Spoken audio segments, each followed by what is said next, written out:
O lucro da PetroRio caiu 38%. Será que está na hora de vender nossas ações? É sobre isso que a gente vai falar no vídeo de hoje. Fala pessoal, quem tá falando é Pedro Guedes, criador do canal. E antes de entrar no assunto do vídeo, eu quero lembrar para vocês que o único e-book 100% prático do mercado que te leva do zero até o avançado, onde você aprende a montar sua carteira conciliando renda passiva com alto crescimento de patrimônio, está nas suas últimas unidades com 50% de desconto na Black Friday. Para você garantir a sua unidade, basta tocar no meu link na descrição. Então, sem mais delongas, bora começar o vídeo. A Prio, a antiga PetroRio, a empresa que faz ali a extração de petróleo de campos já maduros, apresentou um lucro 38% abaixo do trimestre anterior. Será que ela realmente perdeu os seus fundamentos? Vamos fazer uma análise completa sobre a empresa para a gente responder essa dúvida e saber se está na hora de vender ou não nossas ações. Então bora lá. Então aqui, para quem não conhece, a Prio é uma empresa que a gente já tem vídeo no canal explicando sobre ela, que ela pega um poço já maduro, um exemplo, a Petrobras não quer mais um poço, ela vai lá, compra, revitaliza e torna ele mais eficiente. Mas Pedro, por que a Petrobras não iria querer esse poço? É simples, porque muitas vezes aquele poço é tão irrelevante para a Petrobras que ela acaba não dando devida manutenção, não acaba ali tendo uma vantagem em extrair petróleo daquele poço, ela prefere vender porque é mais interessante para ela. A Prio, como uma empresa menor, ela vai ali, compra aquele poço, revitaliza e consegue extrair petróleo a um custo mais baixo, tá? Basicamente, a Prio, resumida aqui em pouco tempo, é isso. Se você quiser saber mais, toca aqui no card que a gente já tem vídeo falando sobre isso, análise da Prio aqui no canal. Então, a gente pode ver que basicamente desde 2014, 15, a Prio já subiu mais de 5.100%, um alto retorno, e desde que a gente olhar da pandemia em 2020, ela já subiu mais de 1.000%, tá? Mas será que ela tá perdendo os seus fundamentos? Será que não vai entregar mais resultado? Quando a gente olha basicamente para ver a sua máxima lá no mês 8 desse ano, a gente vê que ela já caiu 20%. Mas por que esses resultados, tá? Mas por que tá acontecendo isso? Vamos aqui pegar o resultado da Prio, tá? O resultado sendo dia 6 de novembro. Então vamos fazer análise aqui do trimestre da Prio. Então a gente vê que ela teve uma aquisição de 40% de Peregrino. Pedro, o que é Peregrino? Peregrino é um poço de petróleo. Então, basicamente, ela comprou 40% dessa operação, certo? Já é uma notícia um pouco antiga que você pode achar até no site de relações com o investidor da empresa, tá? E no site RI, quando a gente vê na parte central de downloads, a gente tem basicamente a apresentação da aquisição de Peregrino, ó. E aí, basicamente, ela fez a aquisição de 40%, a taxa de processamento da empresa. Basicamente, o campo consegue processar 110 mil barris de petróleo por dia. Como ela pegou 40% disso, a gente tá falando ali que ela vai basicamente aumentar sua produção em mais de uns 40 mil barris de petróleo depois que tudo já estiver bem estabelecido, tá? Então aqui tem mais detalhes sobre a empresa, sobre essa aquisição. No assunto desse vídeo, vamos falar do resultado da Prio. Então o destaque do período foi que ela fez essa aquisição. A gente tem aqui que o lifting cost da Prio nesse trimestre subiu, ou seja, foi para $9,8 por barril de petróleo. O lifting cost é quanto custa para tirar um barril de petróleo do chão, né? E por que aumentou? A gente vai ver que o IBAMA estava em greve e aí acaba que a empresa, quando tem uma pausa, ela precisa dar nuance do IBAMA para que ela possa voltar a operar. E aí isso faz com que o custo de extração suba, tá? A gente vê isso mais adiante. A gente tem que basicamente ela deu uma decaída na sua produção, então está produzindo somente 70 mil barris de petróleo. Já já a gente vai entender do porquê isso está acontecendo. Então uma máquina de gerar caixa, né? Então ó, produzindo aí, atualmente está com basicamente 2,1 bilhões de dólares. Então caixa de mais de 10 bilhões de reais, isso aqui é bastante coisa. E a dívida líquida EBITDA 0,5 vezes, um patamar super tranquilo, super saudável. E aí com a aquisição de Peregrino, a alavancagem não vai passar 1,2. E depois que ela basicamente pagar a sua aquisição de Peregrino, acaba que o endividamento vai subir, mas para um nível aí super tranquilo, nada de outro mundo. E aqui quando a gente abre o fato relevante da empresa, a gente consegue ver que a aquisição ali foi basicamente de quase 2 bilhões de dólares, né? Basicamente 10 bilhões de reais, só que ela já pagou 191 milhões de dólares na assinatura do contrato e vai pagar basicamente 1,7 bilhões de dólares na conclusão do contrato, tá? E aqui ele já fala que após a aquisição da conclusão vai aumentar basicamente em 35 mil barris de petróleo por dia. Isso aqui é bastante coisa, tá? Dado que a produção está em 70 mil, isso aqui é quase 50%, tá? Endividamento, como a gente vai ficar em 1,2 vezes, um valor bem tranquilo, tá? Aqui ele dá mais alguns detalhes do campo de Peregrino. E, salvo engano, o final da transação vai ser no começo de 2025. Então, acaba ali que vai desembolsar essa proporção de caixa no começo do próximo ano. Mas, ainda assim, 1,2 vezes de dívida líquida EBITDA é um patamar bem tranquilo. Se a gente parar para ver aqui, basicamente, a empresa, ela roda com uma dívida líquida bem tranquila. E mesmo mesmo ali que aumente esse endividamento dela, dado que ela vai estar produzindo muito mais barril de petróleo, vai vender mais, vai entrar mais EBITDA, e aí essa dívida acaba, enfim, reduzindo, acaba que essa dívida vai ficar muito pequena novamente em questão de tempo, tá? Vamos lá, mensagem da administração. Encerramos o trimestre, importante conquista, gerar valor aquisição,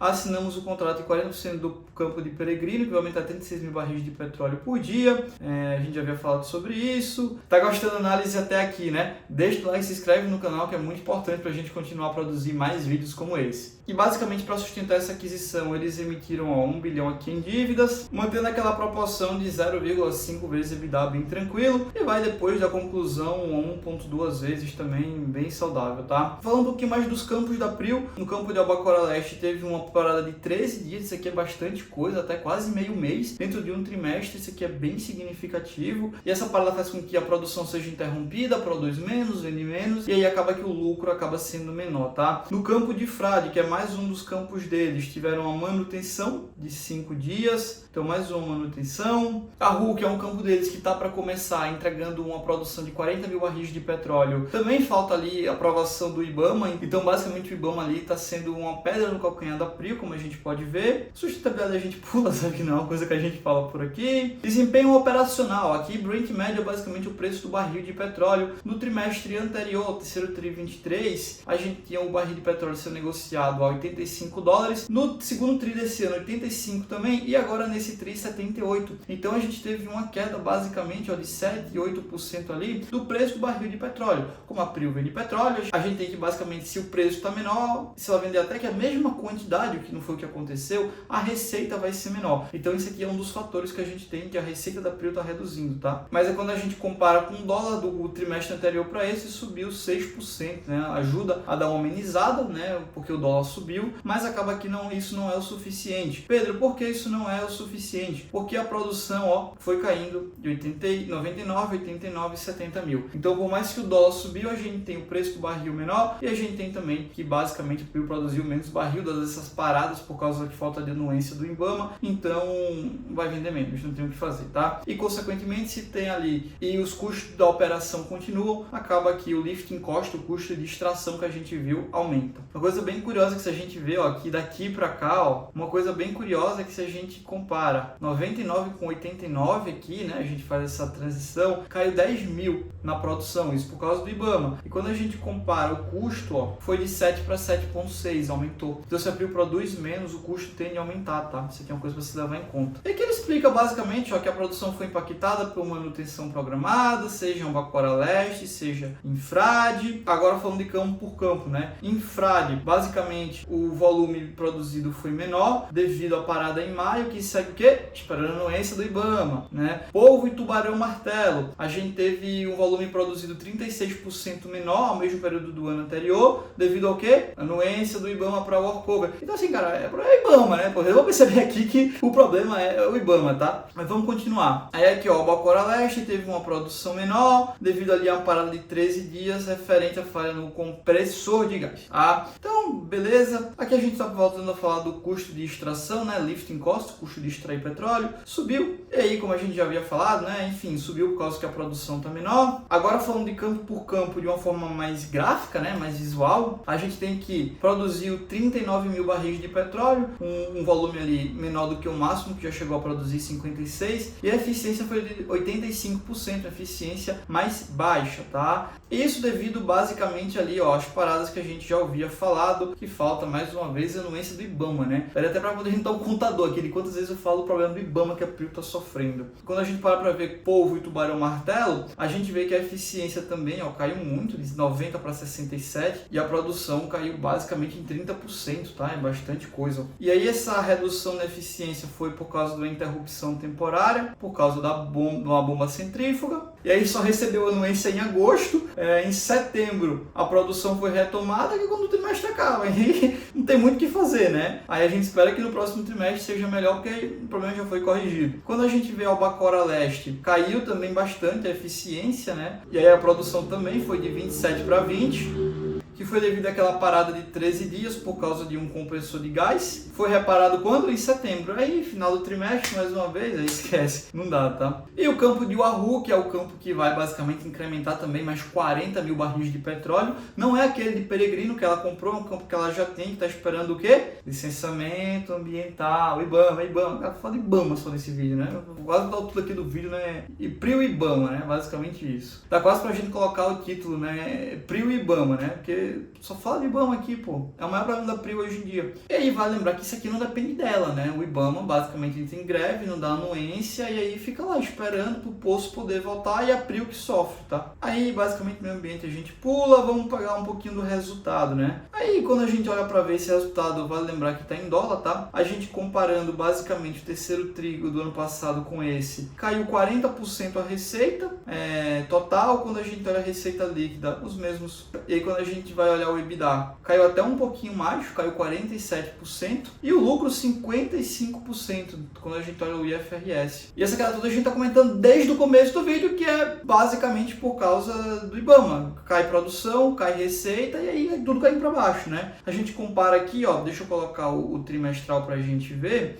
comparando, ó. E aí a gente tem que basicamente teve uma queda na receita de 12%, aqui está em real. Pedro, por que esse descasamento de receita, né, de 40% aqui e lá no Fundamentei tem 12%? Por causa do dólar, tal, como a gente viu que o dólar subiu, dá essa amenizada. Mas de qualquer jeito, o custo de produto vendido subiu 30%, amanhã a gente tem redução de margem, perde bastante margem, e quando a gente vai olhar até o próprio EBITDA, o EBITDA ali caiu os 40%, tá? Cai EBITDA, cai margem EBITDA, e aí quando a gente chega no lucro líquido, o lucro líquido caindo 46%, tá? E aí aqui já trazendo para o anual, a gente vê que basicamente o resultado foi mais fraco mesmo. Continuando aqui um pouquinho mais do resultado, a gente vê que basicamente o campo que mais contribui é o campo de Frade, depois é o Albacora Leste, depois é o Porto Tubalão Martelo, só que ainda tá para entrar aqui a produção de Peregrino e a produção de Wahoo que tá para sair, tá? E aí o custo médio da dívida da empresa 6%, bem tranquilo, a maior parte da dívida vence em 2 anos, ó, vence lá em 2026. E aí, com a produção que está aumentando, ela vai conseguir pagar essa dívida tranquilo. E aí, basicamente, ele fala um pouquinho mais da variação da dívida, que teve o assinamento, que assinou basicamente o pagamento de Peregrino, pagou aqueles 10% que a gente já havia falado. Aí, aqui a gente tem basicamente a dívida da empresa no trimestre anterior, o quanto ela fez de EBITDA, aí aqui o quanto pagou de Peregrino, o quanto investiu em CAPEX, e o resultado financeiro, que é pagamento de juros de dívida, pagamento de imposto. Acabou que a dívida também não teve uma variação tão grande, tá? E aí, como a gente viu, 0,5 vezes o endividamento da empresa em relação ao EBITDA, e depois que fizer todo o pagamento vai para 1,2 vezes, bem tranquilo. E aí quando a gente para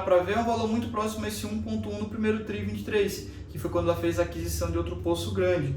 E quando a gente olha aqui, ó, o 2023 no primeiro TRI, ó, ela fez basicamente 10 bi de aquisição de um campo. Então é um valor bem próximo, bem tranquilo, tá? Aí tem o resultado financeiro aqui, basicamente da RE, bem similar com o que a gente viu aqui no Fundamentei, tá? E o que a gente pode concluir? Você vai encontrar provavelmente, se você não já encontrou, matérias falando lucro da PRIO cai 50%, né? Não, PRIO não é uma boa empresa, perdeu os fundamentos. Cara, não é isso. Se você sabe fazer uma boa análise de empresa, você consegue entender que caiu devido ao preço do barril de petróleo, que reduziu o custo. E a gente pode ver que essa redução foi devido ao barril de petróleo, que teve uma queda no seu preço, e problemas de manutenção, que aguarda a anuência do IBAMA para votar. Isso não depende dela, depende do IBAMA, e quando o IBAMA liberar suas anuências, acaba que a PRIO vai votar, receitar bastante. Então assim, se você sabe fazer uma boa análise de empresa e analisar isso, você entende que você, como investidor da PRIO, está super tranquilo, entende que isso aqui é um resultado que não depende dela, são coisas externas, e aí a gente tem que basicamente uma empresa muito boa, com bons resultados, bons números, alguns problemas externos. Temos vários vídeos dela aqui no canal, vou deixar aqui a análise da PRIO no card, e basicamente quem me acompanha aqui há mais tempo sabe que eu já invisto na empresa, que eu tenho em carteira, e para quem está aqui há mais tempo, para quem já é meu aluno, tem essas informações em primeira mão e basicamente e consequentemente já deve ter lucrado bastante acompanhando aqui as nossas análises de PRIO. E se você quiser receber conteúdos exclusivos de análise de empresas, notícias de mercado e até mesmo grandes oportunidades, basta você entrar na nossa comunidade Investidor de Sucesso no WhatsApp 100% online gratuita, que o link vai estar aqui também embaixo na descrição. Então foi isso pro vídeo de hoje, espero que você tenha gostado. Deixa teu like, se inscreve no canal. Agora eu quero saber de você, você já investe na Prio? Bota aqui nos comentários, eu quero saber de você. Se você não investe, eu quero saber do porquê você não investe e se você pensa em investir. Me conta aqui nos comentários, tá? Então é isso pro vídeo de hoje e rumo ao topo.